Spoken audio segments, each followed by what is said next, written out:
പ്രിയപ്പെട്ടവരെ, ഭാരത ക്രൈസ്തവ സഭയുടെ അപ്പസ്തോലൻ എന്ന് വിളിക്കപ്പെടുന്ന തോമാ ശ്ലീഹായെക്കുറിച്ച് ആധികാരികമായി പ്രതിപാദിക്കുന്ന ഗ്രന്ഥമാണ് സാന്തോം സ്മൃതി. പ്രഗത്ഭരായ എഴുത്തുകാർ രചിച്ച ചരിത്രപരമായ വസ്തുതകളാണ് ഇതിൻ്റെ ഉള്ളടക്കം.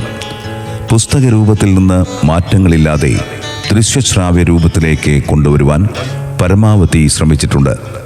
എഴുത്തുകളെല്ലാം ഒരേ ശബ്ദത്തിൽ കേൾക്കാൻ കഴിയുന്ന രീതിയാണ് അവലംബിച്ചിരിക്കുന്നത്. പരിമിതികൾക്കുള്ളിൽ നിന്ന് ചെയ്തിരിക്കുന്ന ഈ സംരംഭത്തിലെ സാങ്കേതിക പോരായ്മകളുണ്ടെങ്കിൽ സദയം ക്ഷമിക്കുമെന്ന് പ്രതീക്ഷിക്കുന്നു.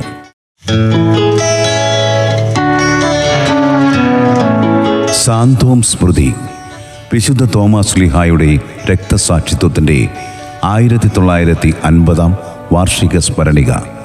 തൃശൂർ അതിരൂപത പ്രസിദ്ധീകരണം. സാന്തോം സ്മൃതി. സാന്തോം സ്മൃതി എന്ന പുസ്തകത്തിൻ്റെ ദൃശ്യശ്രാവ്യ രൂപത്തിലെ ഒരു അധ്യായം കേൾക്കാം.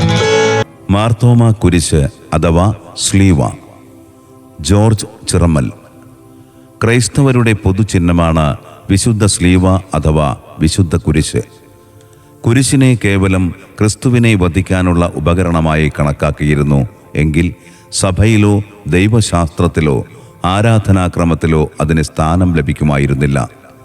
ക്രിസ്തുവിൻ്റെ തിരുമാറിൽ നിന്ന് തൊട്ടെറിഞ്ഞ വിശ്വാസവുമായി ഭാരതമണ്ണിലെത്തിയ തോമാ ശ്ലീഹായുടെ ക്രിസ്തുവാനുഭവത്തിൽ നിന്ന് രൂപപ്പെട്ട സമൂഹമാണ് സീറോ മലബാർ സഭ.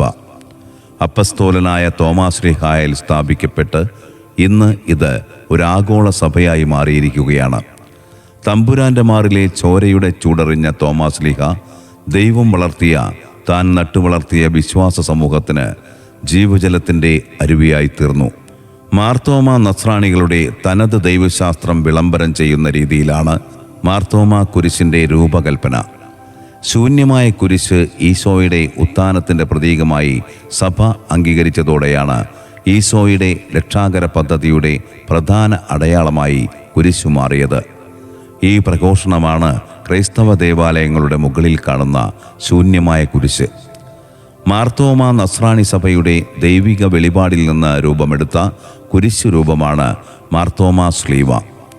അതിൽ പിതാവും പുത്രനും പരിശുദ്ധാത്മാവുമായ ത്രിത്വത്തെയും, പിതാവിൻ്റെ സൃഷ്ടികർമ്മത്തെയും, പരിശുദ്ധാത്മാവിൻ്റെ പവിത്രീകരണത്തെയും, പുത്രൻ്റെ തുടർച്ചയായ സഭയെയും, സഭയെ കെട്ടിപ്പടുക്കുന്ന വചനത്തെയും, സഭയുടെ പ്രവൃത്തികളായ കൂദാശകളെയും, സഭയുടെ മഹത്വീകരണത്തെയും വളരെ മനോഹരമായി വെളിപ്പെടുത്തുന്നു. ശൂന്യമായ കുരിശ്, അതായത് കുരിശിൽ ക്രൂശിതൻ്റെ രൂപമല്ല, ഇത് ഉത്തിതനായ മിശിഹായെ സൂചിപ്പിക്കുന്നു. സ്ലീവായുടെ മേൽ പറന്നിറങ്ങുന്ന പ്രാവ്, മിശിഹായെ ഉയിർപ്പിച്ച റുഹാദ് കൂദാശയുടെ അഥവാ പരിശുദ്ധാത്മാവിൻ്റെ പ്രതീകം. വിരിയുന്ന മുകളം പോലുള്ള സ്ലീവായുടെ അഗ്രങ്ങൾ കർത്താവിൻ്റെ ഉയിർപ്പിൻ്റെ ഫലമായ പുതുജീവനും പ്രത്യാശയും സൂചിപ്പിക്കുന്നു. കുരിശിലെ 3 പടികൾ മിശിഹായുടെ പീഠാനുഭവത്തെയും മരണത്തെയും ഉയിർപ്പിനെയും അനുസ്മരിപ്പിക്കുന്ന ഗാഗുൽത്തായുടെ പ്രതീകമാണ്. സ്ലീവ സ്ഥിതി ചെയ്യുന്ന താമരപ്പൂവിൻ്റെ പശ്ചാത്തലം പറുദീസായിലെ ജീവൻ്റെ വൃക്ഷത്തിൻ്റെ അടയാളം. ഭാരതത്തിൻ്റെ സാംസ്കാരിക മണ്ഡലത്തിൽ വളർന്നുവന്ന ക്രൈസ്തവ വിശ്വാസത്തിൻ്റെ സൂചന നൽകുന്നു. മുകുളം 4 ദിശകളിലേക്കും പ്രതീക്ഷകൾ വളരുന്നതിൻ്റെ അടയാളം. മൈലാപ്പൂരിൽ നിന്നും പോർച്ചുഗീസ് മിഷണറിമാരാണ് ഈ കുരിശു കണ്ടെടുത്തത്. ഭാരത സർക്കാർ മാർത്തോമാ കുരിശിൻ്റെ ചിത്രം ആലേഖനം ചെയ്ത സ്റ്റാമ്പ് പുറത്തിറക്കിയിട്ടുണ്ട്. സാന്തോം സ്മൃതി. സാന്തോം സ്മൃതിയുടെ ദൃശ്യശ്രാവ്യ രൂപത്തിലെ ഒരു ലേഖനമാണ് നിങ്ങളിപ്പോൾ കേട്ടത്. തുടർന്ന് കേൾക്കുവാനും കാണുവാനും യൂട്യൂബ് സന്ദർശിക്കുക. പുസ്തകരൂപം തയ്യാറാക്കിയിരിക്കുന്നത് patron Mar Andrews Thazhath, arch bishop of Thrissur. Advisory board professor George Menachery, reverend doctor Paul Pulikkan, reverend doctor Dominic Thalakodan. Chairman reverend brother Jose Chunkath MMB. Vice chairperson reverend doctor Devassy Panthallookaran, sister Venma CSC. Editor mister Babu Chittilappilly. Published on 3 July 2024.